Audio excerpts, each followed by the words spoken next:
عبد الرحمن بن ابی بکرہ نے اپنے باپ سے روایت کی کہ وہ ایک دفعہ رسول اللہ صلی اللہ علیہ وسلم کا تذکرہ کرتے ہوئے کہنے لگے کہ رسول اللہ صلی اللہ علیہ وسلم اپنے اونٹ پر بیٹھے ہوئے تھے اور ایک شخص نے اس کی نکیل تھام رکھی تھی۔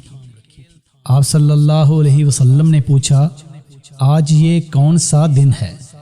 ہم خاموش رہے حتیٰ کہ ہم سمجھے کہ آج کے دن کا آپ کوئی دوسرا نام اس کے نام کے علاوہ تجویز فرمائیں گے۔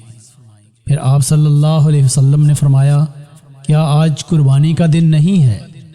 ہم نے عرض کیا، بے شک۔ اس کے بعد آپ صلی اللہ علیہ وسلم نے فرمایا، یہ کون سا مہینہ ہے؟ ہم اس پر بھی خاموش رہے اور یہی سمجھے کہ اس مہینے کا بھی آپ اس کے نام کے علاوہ کوئی دوسرا نام تجویز فرمائیں گے۔